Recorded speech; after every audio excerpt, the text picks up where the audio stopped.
வணக்கம் ரிதி.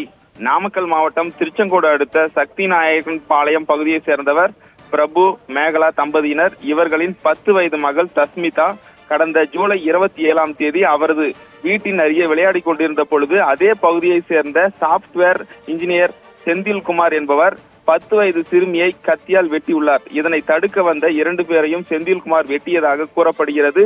இதனை அடுத்து படுகாயமடைந்த சிறுமி சேலம் சீலநாயக்கன்பட்டி பகுதியில் உள்ள பிரபல தனியார் மருத்துவமனையில் அனுமதிக்கப்பட்டு சிகிச்சை பெற்று வந்தார். தற்பொழுது 30 நாட்களாக சிகிச்சை பெற்று வந்த சிறுமி தற்பொழுது சிகிச்சை பலனின்றி உயிரிழந்தார்.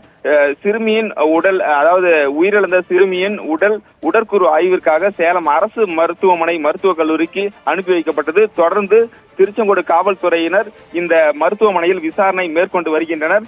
இந்த நிலையில் சிறுமியின் உறவினர்கள் கைது செய்யப்பட்டுள்ள குற்றவாளி செந்தில்குமார் மீது போக்சோ வழக்கு பதிவு செய்ய வேண்டும், அவருக்கு கடுமையான தண்டனை வழங்க வேண்டும் என்று கூறியும் போராட்டத்தில் ஈடுபட்டனர். தொடர்ந்து குற்றவாளி செந்தில்குமார் மீது ஏற்கனவே உறவினர்கள் மற்றும் அரசியல் கட்சியினர் காவல்துறை துணை தலைவரிடம் பலமுறை மனுவும் அளித்தனர்.